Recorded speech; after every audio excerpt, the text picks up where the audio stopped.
যুক্তিৰ ভিত্তিত কি তথ্যৰ ভিত্তিক এগৰাকী পৰিসংখ্যাবিদৰ নিচিনাকে অসম সাহিত্য সভাৰ এইজন পদবায়নকাৰী ধদুৱা অপদাৰ্থ সভাপতিয়ে অকৰ্মণ্য সভাপতিয়ে জাতিদ্ৰোহী সভাপতিয়ে দেশদ্ৰোহী সভাপতিয়ে এই মিয়াসকলক তেওঁ তুষ্টিকৰণ কৰিবলৈ গৈ মিয়াই অসমীয়া জাতি বচাব নেকি? আৰু অসম সাহিত্য সভাৰ সভাপতি ডক্টৰ বসন্ত কুমাৰ গোস্বামীয়ে সমগ্ৰ অসমবাসীক আৰু সমগ্ৰ অসমীয়াক উদ্দেশ্যি কৈছে যে আপুনি যে জীয়াই আছে সমগ্ৰ অসমীয়া আপুনি মিয়াৰ বাবে জীয়াই আছে, সমগ্ৰ অসম যে জীয়াই আছে মিয়াৰ বাবে জীয়াই আছে।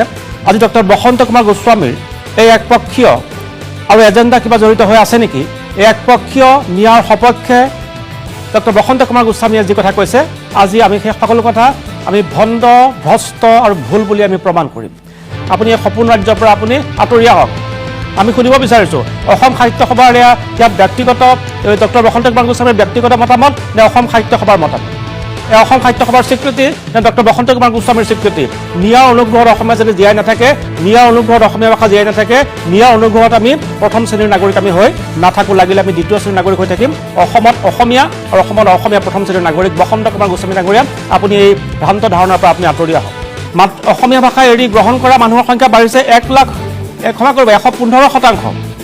জনসংখ্যা বাঢ়িছে মাত্ৰ 62%, অৰ্থাৎ দুগুণ হাৰত তেওঁলোকে মাতৃভাষা ত্যাগ কৰিছে, অসমীয়া গ্ৰহণ কৰিছে বাংলা। ভ্ৰান্ত ধাৰণাৰ পৰা আপুনি আঁতৰি আহক, সপোন ৰাজ্যৰ পৰা আঁতৰি আহক। অসমীয়া জাতিক অপমান কৰাৰ দায়িত্ব জাতীয় সংগঠনৰ সভাপতি হ'ল বুলি ডক্টৰ বসন্ত কুমাৰ গোস্বামী ডাঙৰীয়া আপোনাক দিয়া হোৱা নাই। আপোনাৰ প্ৰতিক্ৰিয়া ল'বলৈ যি বিচৰা হৈছিল, কালি আপুনি সংবাদ মাধ্যমৰ প্ৰতিক্ৰিয়া প্ৰকাশ কৰিলে, আপুনি সদম্ভে ঘোষণা কৰিলে, আপুনি কয়াকুছিত আছিল, মিয়াৰ মাজত আছিল। কয়াকুছিত, বৰপেটা জিলাৰ কয়াকুছিত মিয়া লোকক আপুনি সন্তুষ্ট কৰিবলৈ ক'লে মিয়াই অসমীয়া ভাষা জীয়াই ৰাখিছে।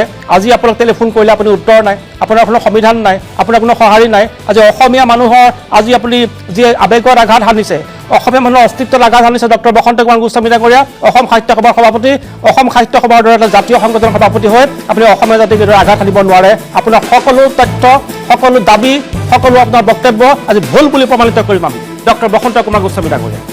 আৰু আপুনি যি মিয়াৰ বাবে কৈছে অসমীয়া ভাষা জীয়াই আছে, অসমত বেদখল কোনে কৰে? এই মিয়াসকলে কৰে। অসমত লাভ জেহাদ কোনে কৰে? আপোনাৰ এই অসমীয়া ভাষা জীয়াই ৰখা, অসমীয়া জাতিক জীয়াই ৰখা এই লাভ জেহাদ কৰা এই মিয়াই কৰে। সত্ৰ মাটি কোনে বেদখল কৰে? আপোনাৰ মতে অসমীয়া ভাষাক জীয়াই ৰখা, অসমীয়া জাতিক জীয়াই ৰখা এই মিয়াসকলে কৰে। অসমীয়াৰ ওপৰত কোনে আক্ৰমণ কৰে? আপোনাৰ মতে অসমীয়াক ৰক্ষা কৰা, অসমক ৰক্ষা কৰা, অসমীয়া জাতিক তেওঁলোকে প্ৰথম স্থানৰ নাগৰিক কৰা সেইসকল মিয়াই অসমীয়াৰ ওপৰত আক্ৰমণ কৰে। অসমীয়াৰ মাটি কোনে দখল কৰে? এইসকল মিয়াই কৰে। অসমৰ বনাঞ্চল কোনে ধ্বংস কৰে, কোনে দখল কৰে? এইসকল মিয়াই কৰে। আপোনাৰ মতে তেওঁলোকে অসমীয়া জাতিক জীয়াই ৰাখিছে, অসমক জীয়াই ৰাখিছে। ডক্টৰ বসন্ত কুমাৰ গোস্বামী ডাঙৰীয়া, আমি দুঃখিত আপোনাৰ এই ভ্ৰান্ত ধাৰণাৰ পৰা আমি একমত নহয়। আপোনাৰ ভ্ৰান্ত ধাৰণাত প্ৰতিটো জাতীয় সংগঠনৰ নেতাই আপোনাক প্ৰকৰ্থনা কৰিছে, আপোনাক সমালোচনা কৰিছে। আপুনি উত্তৰ দিবলৈ আজি টেলিফোন ধৰিবলৈ আপোনাৰ আজি সাহস হোৱা নাই। আপুনি উত্তৰ দিবলৈ, পোনপটীয়া সম্প্ৰচাৰত থাকিবলৈ, আপুনি টেলিফোন ধৰিবলৈ, আপুনি অনুষ্ঠানত অংশগ্ৰহণ কৰিবলৈ আপোনাৰ সাহস হোৱা নাই। কয়াকুছিত থাকি আপুনি মিয়াৰ প্ৰশস্তি গাবলৈ আহিছিল কালি, 24 ঘণ্টা পাৰ নহ'ল কি হ'ল আপুনি টেলিফোন ধৰিবলৈ আপুনি বাদ দিলে এই সাংবাদিকক। আজি আমাৰ লগত কেইবাজনো বক্তা উপস্থিত আছে, সকলোকে স্বাগতম জনাইছোঁ। আমাৰ লগত উপস্থিত আছে আৰু প্ৰতিজনৰ পৰা আমি বক্তব্য শুনিম। দিগন্ত হাতীবৰুৱা আছে, প্ৰবক্তা লখিমপুৰ বিশ্ববিদ্যালয়, মুনীন্দ্ৰ শইকীয়া জ্যেষ্ঠ সাংবাদিক নগাঁও, ডক্টৰ জ্ঞানেন্দ্ৰ বৰ্মন অধ্যাপক কটন বিশ্ববিদ্যালয়, ডক্টৰ গ্ৰহণ চন্দ্ৰ মহন্ত তেজপুৰৰ পৰা আছে, প্ৰবানন্দ ৰাজবংশী আছে অসম সাহিত্য সভাৰ প্ৰাক্তন সভাপতি। সকলোকে স্বাগতম জনাইছোঁ। মই অনুষ্ঠান আৰম্ভ কৰিছোঁ। প্ৰথমতে ডক্টৰ সমৰজিৎ ভট্টাচাৰ্য, অসম সাহিত্য সভা অসমৰ জাতীয় সংগঠন, আৰু ডক্টৰ বসন্ত কুমাৰ গোস্বামী তাৰ সভাপতি। অসমীয়া জাতিক, অসমীয়া আৱেগক আৰু অসমীয়াক অস্তিত্বত আঘাত কৰা এই ডক্টৰ বসন্ত কুমাৰ গোস্বামীৰ বিৰুদ্ধে এতিয়া সদৌ অসম ছাত্ৰ সন্থাই কি বক্তব্য প্ৰকাশ কৰিছে ডক্টৰ সমৰজিৎ ভট্টাচাৰ্য ডাঙৰীয়াৰ বক্তব্য আগবঢ়াইছোঁ। কিন্তু ভাষাটোৰ সম্পৰ্কত অসম সাহিত্য সভাৰ সন্মানীয় সভাপতিগৰাকীয়ে যিটো কথা কৈছে, লোকপ্ৰিয় সম্পৰ্কত যিটো কথা কৈছে, সেই কথাটোৰ সৈতে আমি একমত নহয়। গতিকে অসমৰ খিলঞ্জীয়া মানুহৰ সুৰক্ষিত ভৱিষ্যতৰ লগত জড়িত এই বিষয়টোক লৈ আমি অসম সাহিত্য সভাৰ লগতো আমি আলোচনা কৰিম। সভাপতিগৰাকীয়ে যিটো বিৰূপ মন্তব্য কৰিছে, এই মন্তব্য তেওঁ কালি প্ৰথম নহয়, কেইটামান দিনৰ পূৰ্বে ইয়াৰ পূৰ্বে তেওঁ এই মন্তব্য কৰিছিল যে চৰ চাপৰিৰ লোকেহে ভাষা, সংস্কৃতি, কৃষ্টি জীয়াই ৰখাৰ কথা যিটো তেওঁ কৈছে, এই কথাটো গ্ৰহণযোগ্য নহয়। তেখেতৰ লগত আমাৰ মতৰ অমিল আছে। এই কথাটো তেওঁ কি কাৰণে ব্যক্ত কৰিব লগা হ'ল? তেখেতে পৰিসংখ্যাৰ কথা কৈছে। আমি জাতিটোৱে শক্তিশালীভাৱে আমাৰ ভাষা, কৃষ্টি, সংস্কৃতি, সভ্যতা, পৰম্পৰা আমি জীয়াই ৰাখিব পাৰোঁ। চৰ চাপৰিৰ লোকসকলক উৎসাহিত কৰি অসম সাহিত্য সভাই কোন দিশে গতি কৰিব খুজিছে? যিসকল লোকে এতিয়াও অসমৰ ভাষা সাহিত্যক শক্তিশালী ৰূপত আগবঢ়াই নিবৰ কাৰণে বিশ্ব দৰবাৰত শক্তিশালী জীয়া ভাষা এটা হিচাপে অসমীয়া ভাষাটোক তুলি ধৰিবৰ কাৰণে প্ৰয়াস কৰি থকাৰ সময়ত বসন্ত গোস্বামী ডাঙৰীয়াৰ যি বক্তব্য এই বক্তব্য গ্ৰহণযোগ্য হ'ব নোৱাৰে আৰু তেখেতে এই গোটেই কথা বতৰাবিলাক কওঁতে আহিব লগা দিনত যাতে সংযমী হৈ চলে তাৰ বাবে আমি তেওঁক আহ্বান জনাইছোঁ। এয়া জাতীয় সংগঠনৰ ডক্টৰ সবুজ কুমাৰ ভট্টাচাৰ্য সুদৰ্শন ছাত্ৰ সন্থা তেখেতৰ বক্তব্য। মই ডক্টৰ বসন্ত কুমাৰ গোস্বামী আজি আপোনাৰ বক্তব্যই কাক সহায় কৰিছে? চেয়াৰমেনক সহায় কৰিছে। কোন চেয়াৰমেন? মিয়া মিউজিয়াম সাজিবলৈ অহা চেয়াৰমেন ডক্টৰ বসন্ত কুমাৰ গোস্বামী। আপোনাক ধিক্কাৰ দিছোঁ, স্পষ্ট ভাষাৰে মই ধিক্কাৰ দিছোঁ আপোনাক। অসম সাহিত্য সভাৰ সভাপতি আপুনি, অসমীয়া জাতিক আঘাত কৰিছে, অসমীয়াৰ অস্তিত্বক আঘাত কৰিছে, অসমীয়া জাতি আৰু অসমীয়া ভাষাক মিয়াই জীয়াই ৰাখিছে আৰু প্ৰথম শ্ৰেণীৰ নাগৰিক কৰি ৰাখিছে। আপোনাৰ মুখত শোভা নাপায় ডক্টৰ গোস্বামী ডাঙৰীয়া। আৰু আপুনি কাক সহায় কৰিছে? চেয়াৰমেনক সহায় কৰিছে। চেয়াৰমেনে কি কৰিছিল? মিয়া মিউজিয়াম সাজিবলৈ আহিছিল অসমত, আৰু সেই চেয়াৰমেনে আজি কৈছে যে আমি আদৰণি জনাইছোঁ, এই অসম সাহিত্য সভাৰ আনুষ্ঠানিক বক্তব্য বুলি প্ৰকাশ কৰিব লাগে। ইমান স্পৰ্ধা চেয়াৰমেনৰ, আৰু চেয়াৰমেনক আপুনি সহায় কৰিছে আপোনাৰ বক্তব্যৰে। ডক্টৰ জ্ঞানেন্দ্ৰ বৰ্মন। নিশ্চিতভাৱে আজি সাহিত্য সভাৰ সভাপতি মহোদয়ৰ যি বক্তব্য সেয়া সঁচাকৈয়ে জাতিটোক আঘাত দিছে। আমি আৰু তেখেতৰ তথ্য আপুনি ইতিমধ্যে সুন্দৰভাৱে তথ্যবোৰ দেখুৱাইছে, আৰু এই এটা নেৰেটিভ যিটো হীৰেণ গোহাঁইৰ নেতৃত্বত এই লেফ্ট ইক'চিষ্টেম এটা নেৰেটিভ আমাক দিবলৈ চেষ্টা কৰিছিলে যে মিয়াৰ কৃপাত অসমীয়া ভাষা জীয়াই আছে। আৰু সেয়া মই তথ্য লৈ আহিছোঁ 2016 চনৰ 4 আগষ্ট তাৰিখে অসমীয়া প্ৰতিদিন কাকতত আমি তথ্য আকাৰে লিখি সেই তথ্য যে বিভ্ৰান্তিমূলক ভুল আমি দেখুৱাইছিলোঁ যে মিয়াৰ সংখ্যা য'ত বাঢ়িছে তাত অসমীয়া ভাষীৰ সংখ্যা কমিছে। গতিকে তাৰ লগত আৰু আমি তথ্য আকাৰে দেখুৱাইছিলোঁ পৰৱৰ্তী সময়তো তথ্য আপুনি ইতিমধ্যে দেখুৱাইছে। মই দুই এটা তথ্য যোগ দিব খুজিছোঁ মাত্ৰ। 1991 চনত কলগাছিয়াত অসমীয়া ভাষী আছিলে ৬৮,৯৮২ জন। 2001 চনত সেই সংখ্যা কমি হ'লগৈ ৩৩,৯৯৭ জন। এই কলগাছিয়াত 99.22% মুছলমান, তাত হিন্দু জনসংখ্যা নাই। বাগবৰত 1,33,449 জন অসমীয়া ভাষীৰ সংখ্যা এটা দশকত কমি হ'লগৈ 45,000 জন। দলগাঁৱত একেই কথা, বৰপেটা জিলাত, দৰং জিলাত একেই কথা। অৰ্থাৎ অসমত য'তেই মিয়াৰ সংখ্যা বাঢ়িছে তাতেই অসমত অসমীয়া ভাষীৰ সংখ্যা কমিছে। অৰ্থাৎ অসমীয়া ভাষাৰ ওপৰত মিয়া শক্তিয়ে এক আগ্ৰাসন জাপি দিছে। অসমীয়া ভাষাৰ প্ৰতি যে সংকট, সেই সংকট মিয়া শক্তিৰ পৰা আহিছে। মিয়াৰ কৃপাত অসমীয়া জীয়াই নাথাকে, অসমীয়া শৌৰ্য আৰু সাধনাৰে অসমীয়া জীয়াই থাকিব, বিশ্বৰ বুকুত জীয়াই থাকিব। সেই কথা শুনা ভাল। আৰু এটা কথা, যিটো কথা আজি জনজাতি সম্পৰ্কে তেখেতে প্ৰকাশ কৰিছে, অসমৰ ভাষাত, অসমীয়া ভাষা ৰক্ষাত অসমৰ জনজাতি সমাজৰ, চাহ জনগোষ্ঠী সমাজৰ প্ৰভূত অৱদান আছে। অসমৰ বাওঁপন্থী বুদ্ধিজীৱীসকলে সেই কথা কিয় হাইলাইট নকৰে? আমি অসমৰ জনমানসত আজি সেই তথ্য ৰাখিব খুজিছোঁ। 1911 চনত শিৱসাগৰ জিলাত অসমীয়া ভাষীৰ সংখ্যা আছিলে 56.73%। 1971 চনত সেই সংখ্যা হ'লগৈ 85.77%। অৰ্থাৎ শিৱসাগৰ জিলাৰ চাহ জনজাতি, মিচিং জনজাতি সকলে অসমীয়া ভাষাৰ লগত একাত্ম অনুভৱ কৰি নিজৰ মাতৃভাষা বুলি দেখুৱালে, যাৰ ফলত অসমীয়া ভাষীৰ সংখ্যা 56%-ৰ পৰা 85% হ'ল। শিৱসাগৰততো মিয়া নাই। গতিকে এই যে জনজাতিসকলে অসমীয়া ভাষা সাহিত্য সংস্কৃতি সমৃদ্ধ কৰিছে, তেখেতসকলক কৃতিত্ব দিব লাগিছিলে, চাহ জনগোষ্ঠীৰ লোকসকলক কৃতিত্ব দিব লাগিছিলে, আৰু কৃতিত্ব দিছে আগ্ৰাসনকাৰী মিয়া শক্তিক। আমি দুখ পাইছোঁ। ঠিক তেনেদৰে লখিমপুৰ জিলাত 1911 চনত অসমীয়া ভাষী আছিল, এইটো অবিভক্ত জিলাৰ কথা কৈ আছোঁ মই, 33.80%।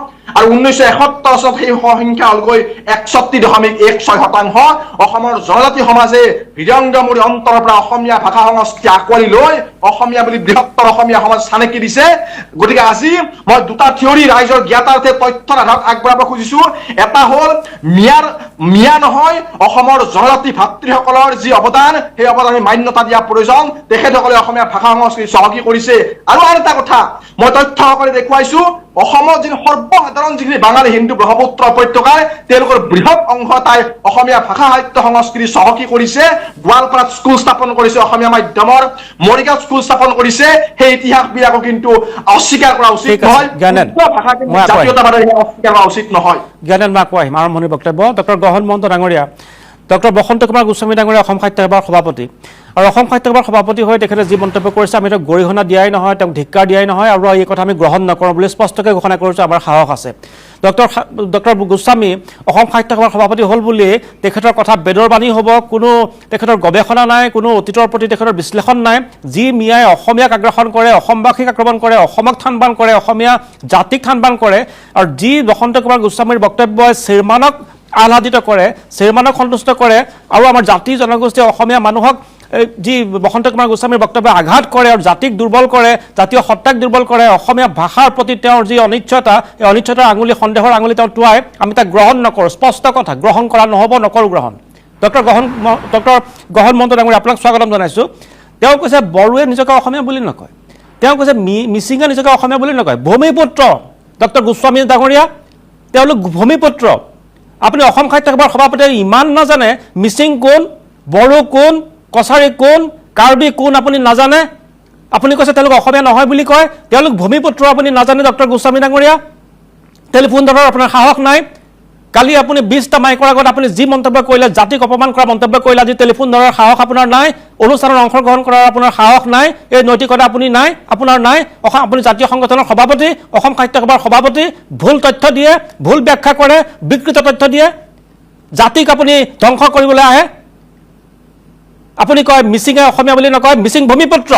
আপুনি কয় বড়োৱে অসমীয়া বুলি নকয়, নিজকে বড়ো ভূমিপুত্ৰ। 71 পিছত অহা এই মিয়া আপোনাৰ কাৰণে আপোন হ'ল, আৰু আমাৰ ইয়াত হাজাৰ হাজাৰ বছৰ থকা বড়ো আপোনাৰ কাৰণে অসমীয়া নহয়। 71 পিছত অহা, 71 ওচৰে পাজৰে অহা মিয়া আপোনাৰ কাৰণে আপুনি লুইত পৰি অসমীয়া বুলি কয়, মিচিংসকল ভূমিপুত্ৰ আপোনাৰ কাৰণে অসমীয়া নহয়। ধিক্কাৰ দিছোঁ আপোনাক ডক্টৰ গোস্বামী ডাঙৰীয়া। ডক্টৰ গহন মহন্ত, চাওক, ডক্টৰ বসন্ত কুমাৰ গোস্বামী ডাঙৰীয়া বৰ্তমানৰ অসমৰ যিটো বৃহৎ জাতীয় সংগঠন অসম সাহিত্য সভাৰ সভাপতি, ইয়াৰ পূৰ্বে তেখেত সম্পাদক, তেখেত অসম সাহিত্য সভাৰ কেইবাটাও দায়িত্বত আছে। এনে এজন ব্যক্তিয়ে, যিগৰাকী ব্যক্তি এখন মহাবিদ্যালয়ৰ ইতিমধ্যে অৱসৰপ্ৰাপ্ত অসমীয়া ভাষা সাহিত্যৰ অধ্যাপক, মোৰ সন্দেহ হৈছে তেখেতে অসমৰ ইতিহাস সম্পৰ্কে জানে নে নাজানে। মোৰ সন্দেহ হৈছে অসম সাহিত্য সভাৰ প্ৰাক্তন উপসভাপতি তৰুণ পামেগাম মিচিং সম্প্ৰদায়ৰ তেওঁ অসমীয়া হয়নে নহয়। মোৰ সন্দেহ হৈছে মোৰ সহপাঠী বন্ধু প্ৰয়াত ডক্টৰ গণেশ পেগু অসমীয়া হয়নে নহয়। মোৰ সন্দেহ হৈছে ডিব্ৰুগড় বিশ্ববিদ্যালয়ৰ পঞ্জীয়ক ডক্টৰ পৰমানন্দ যি আমাৰ আছে, পৰমানন্দ পেগু, তেওঁ অসমীয়া হয়নে নহয়। পৰমানন্দ সোণোৱাল, মই পেগু বুলি কৈছোঁ, তেওঁ অসমীয়া হয়নে নহয়। মোৰ সন্দেহ হৈছে ডক্টৰ ৰণোজ পেগু অসমীয়া হয়নে নহয়। মোৰ সন্দেহ হৈছে ভুৱন পেগু অসমীয়া হয়নে নহয়। মই ৰাজনীতিবিদ কেইজনৰ কথা বাদ দিলোঁ, নৱদলৰ কথা বাদ দিলোঁ, ভৰত নৰহৰ কথা বাদ দিলোঁ। বসন্ত গোস্বামীয়ে পাহৰি গ'ল অসমীয়া কোন, তেওঁ কি ধৰণৰ অধ্যাপক মই বুজি পোৱা নাই। অসম সাহিত্য সভাৰ সভাপতি পদৰ পৰা এই মুহূৰ্তে তৎকালীনভাৱে মই প্ৰাক্তন এগৰাকী কাৰ্যনিৰ্বাহক সদস্য হিচাপে 4 টেকে কাৰ্যকালৰ প্ৰাক্তন জিলা সভাপতি হিচাপে মই তেখেতক আজীৱন সদস্য হিচাপে বসন্ত গোস্বামীৰ নিচিনা ধদুৱা সাহিত্য সভা সম্পৰ্কে জ্ঞান নথকা, অপদাৰ্থ, অকৰ্মণ্য, পদলায়নকাৰী, অসমীয়া জাতিৰ বিৰুদ্ধে বিৰূপ মন্তব্য কৰা, জাতীয়তাবাদৰ ইতিহাস নজনা ব্যক্তিক ইতিপূৰ্বে অসম সাহিত্য সভাৰ পৰা পদত্যাগ কৰিবলৈ মই আহ্বান জনাইছোঁ। সমগ্ৰ অসমৰ জাতি জনগোষ্ঠীক সমান, বড়োসকল যদি অসমীয়া নহয় ভূমিপুত্ৰ, মিচিংসকল যদি অসমীয়া, তেখেতে জনা উচিত তেখেতৰ পূৰ্বৱৰ্তী প্ৰাক্তন সম্পাদক ডক্টৰ নাহেন্দ্ৰ পাদুং, যিগৰাকী অসম সাহিত্য সভাৰ তেখেত প্ৰাক্তন প্ৰধান সম্পাদক, মিচিং ভাষা সাহিত্যৰ এগৰাকী গৱেষক পণ্ডিত, অসমীয়া ভাষা সাহিত্যৰ এগৰাকী পণ্ডিত, সাহিত্যাচাৰ্য, তেওঁক অপমান কৰা নাইনে? ইন্দিৰা মিৰিক অপমান কৰা নাইনে? ডক্টৰ মৃণাল মিৰিক অপমান কৰা নাইনে? হাগ্ৰামা মহিলাই ৰাজনীতিবিদসকলৰ কথা বাদেই দিলোঁ। গুৱাহাটী বিশ্ববিদ্যালয়ৰ যিগৰাকী ব্যক্তি লোক সংস্কৃতি গৱেষণা বিভাগৰ অধ্যাপক, মুৰব্বী অধ্যাপক, মোৰ প্ৰাক্তন ছাত্ৰ BS কলেজৰ ডক্টৰ অনিল বড়ো, ডক্টৰ মধুৰাম বড়ো, তেওঁলোক মোৰ তত্ত্বাৱধানত গৱেষণা কৰা ডক্টৰ ৰাজলক্ষ্মী বসুমতাৰী, তেওঁ ইংৰাজী বিভাগৰ অধ্যাপিকা, তেওঁলোক আমাৰ বিশ্বজিৎ বড়ো, মোৰ প্ৰাক্তন ছাত্ৰ, আমাৰ কনক বড়ো, তেওঁলোক বড়ো সম্প্ৰদায় হ'ব পাৰে, বড়ো ভাষা তেওঁলোকে নাজানে, তেওঁলোকে নিজক বড়ো বুলি নাভাবে।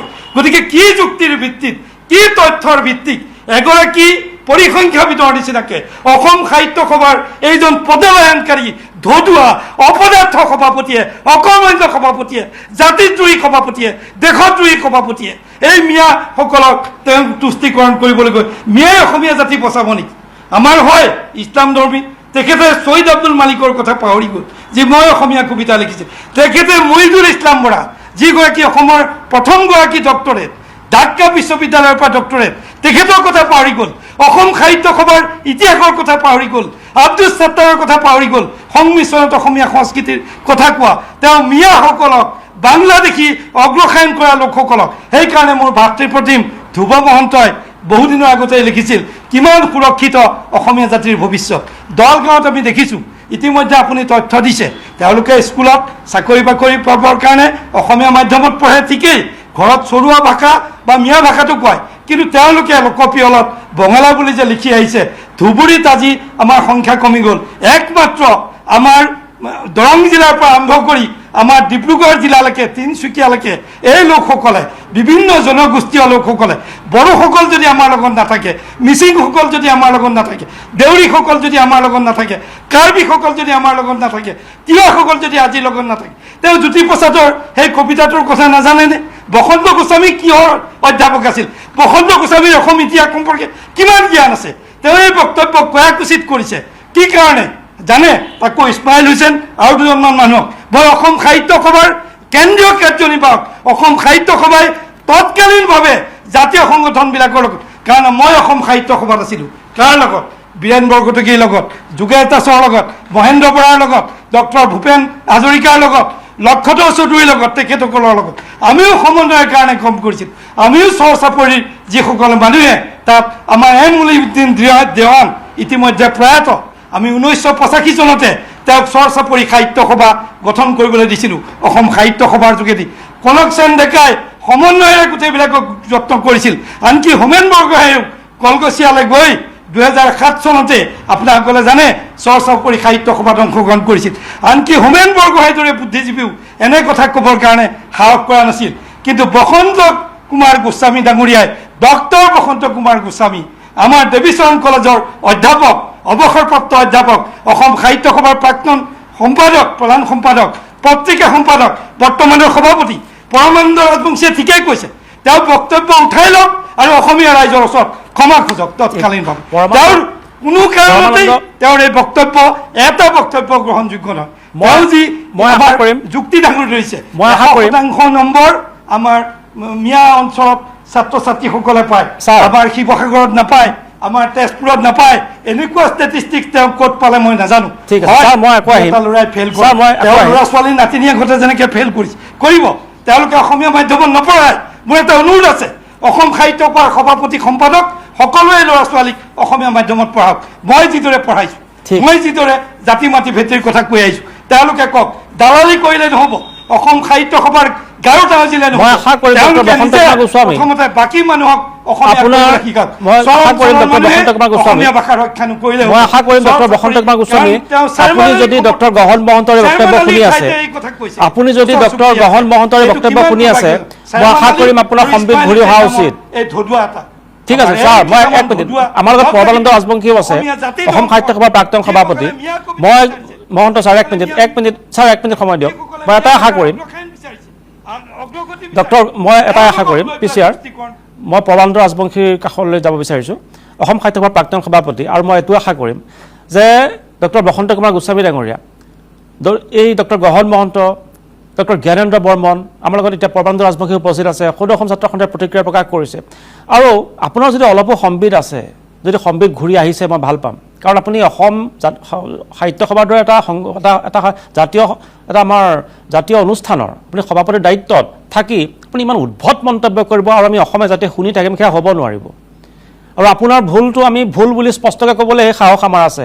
আপুনি কয়াকুছিত উপস্থিত আছিল বৰপেটা জিলাৰ, হোৱে মাৱে মিয়া আছিল, মিয়াক তুষ্টিকৰণ কৰিবলৈ গৈ আপুনি ক'লে মিয়াসকলে অসমীয়া ভাষা জীয়াই ৰাখিছে, মিয়াই কিমান কি অসমৰ ধ্বংস কৰিছে। মই এটা এটাকৈ আপোনাক তথ্য দাঙি ধৰিলোঁ, পুনৰুক্তি কৰিলে সময় খৰচ হ'বৰ কাৰণে মই কৰা নাই। ডক্টৰ বসন্ত কুমাৰ গোস্বামী কোনখন ৰাজ্যত বাস কৰে আপুনি?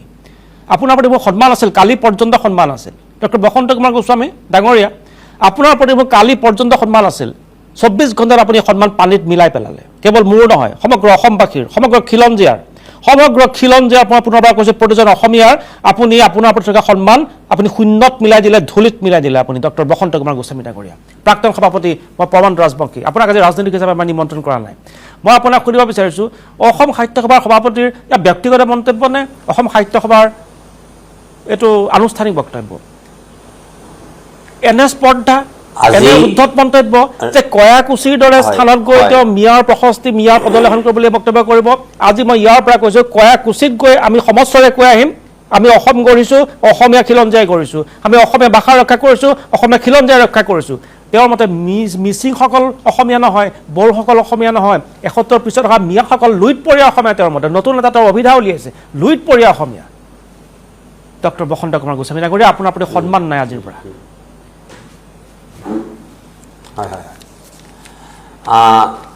মই ক'ব পাৰোঁ? হয় কওক।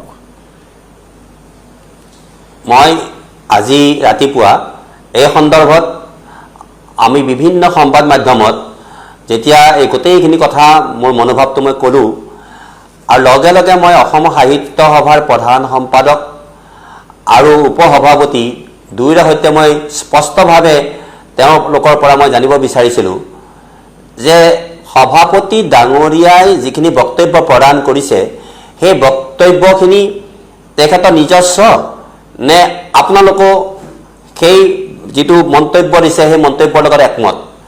আৰু যদি একমত নহয় বা যদি আপোনালোকৰ সৈতে আলোচ কৰা নাই, যদি কাৰ্যনিৰ্বাহ অৱগত নহয়, তেতিয়াহ'লে আপোনালোকে লগে লগে প্ৰতিবাদ কিয় কৰা নাই? কাৰণ আমাৰ এটা নিয়ম আছে যে অসম সাহিত্য সভাৰ সভাপতিগৰাকীৰ বক্তব্য আমাৰ প্ৰতিনিধি সভা বা আমাৰ কাৰ্যনিৰ্বাহকৰ সভা বা কৰ্ণধাৰ সভাৰ অনুমতি সাপেক্ষেহে তেনেকুৱা ধৰণৰ কথা ক'ব পাৰে। কাৰণ আমাৰ অসম সাহিত্য সভাৰ দৰ্শনটো কি? অসম সাহিত্য সভাই যি দৰ্শনক লৈ প্ৰায় কাম কৰিছে, সেই দৰ্শনৰ লগত আমাৰ যি সমসাময়িক যি ৰাজনৈতিক দিশটো তেওঁলোকে খুব ভালকৈ মানে চোৱা চিতা কৰে নাই, বৰ অধ্যয়ন কৰে নাই, নে তেওঁলোক এখন বেলেগ জগতৰ বেলেগ উপগ্ৰহৰ মানুহ? কাৰণ মই আজি এটা উদাহৰণ দিব খুজিছোঁ। তেখেতে যিটো অৰ্থ কৈছে যে চাওক যে বাংলাদেশ বা আমি সকলোৱে জানো যে পূব পাকিস্তান, এই পূব পাকিস্তান বাংলাদেশলৈ পৰিৱৰ্তন হ'ল কিহৰ কাৰণে? একমাত্ৰ বাংলা ভাষাৰ কাৰণে, মাতৃভাষাৰ কাৰণে। আৰু মাতৃভাষাৰ কাৰণে সেইখন এনেকুৱা এখন স্থান, যিটো স্থান যিখন দেশ, সেই দেশখন বাংলাদেশ হ'ল ভাষাৰ বাবে। কিন্তু আজি কি হ'ল? আজি প্ৰত্যেকে আমি দেখিছোঁ যে সেই যিটো মাতৃভাষা বাংলা ভাষা, সেই বাংলা ভাষা কোৱা মানুহখিনিৰ মাজত যি ধৰণে একমাত্ৰ তেওঁলোকে কি কৰিলে যে তুষ্টিকৰণ, তেওঁলোকে মৌলবাদী যিটো চিন্তাধাৰা যে কেৱল তাত ইছলামহে থাকিব পাৰিব, ইছলামৰ বাহিৰে কোনো তাত মানে থাকিব নোৱাৰিব। সেই যে পাকিস্তানীয়ে মৌলবাদী লৈ পেলাই যি ধৰণে এটা আন্দোলন বা যি ধৰণে পূব পাকিস্তানৰ সৃষ্টি কৰিছিল ভাৰতবৰ্ষৰ স্বাধীনতাৰ সেই সময়ৰ কথা আপোনালোকে নিশ্চয় পাহৰি যোৱা নাই। কিন্তু তাৰপিছত বাংলা ভাষাৰ মাধ্যমেৰে শ্বেখ মুজিবুৰ ৰহমানৰ নেতৃত্বত যি ধৰণে এটা নতুন এটা দিগন্তৰ সূচনা হ'ল, কিন্তু তাৰ পাছত কি হ'ল? এইখন সেই পূব পাকিস্তানৰ বা বাংলাদেশৰ মানুহখিনি তেওঁলোকে ভাষা লৈ জীয়াই থাকিল, নে তেওঁলোকে মৌলবাদক লৈ জীয়াই থাকিল, নে তেওঁলোকে ইছলামিক যিটো চিন্তা চৰ্চাৰ মাজত জীয়াই আছিল? এই কথাখিনি তেওঁক খুব ভালকৈ অনুধাৱন কৰাটো উচিত। সঁচাকৈ সাহিত্য সভাৰ সভাপতিগৰাকীৰ এই মন্তব্য কেতিয়াও গ্ৰহণযোগ্য হ'ব নোৱাৰে। গতিকে ভিডিঅ'টো সম্পূৰ্ণকৈ চোৱাৰ বাবে ধন্যবাদ। আৰু এনেকুৱা ধৰণৰ ভিডিঅ' নিতৌ পাই থাকিবলৈ চেনেলটো ছাবস্ক্ৰাইব কৰিব, ভিডিঅ'টো এটা লাইক কৰি দিব আৰু আপোনালোকৰ মন্তব্য কমেণ্টত নিশ্চয় জনাব। আজিলৈ ইমানে, ধন্যবাদ। পুনৰ লগ পাম অন্য এটা ভিডিঅ'ত।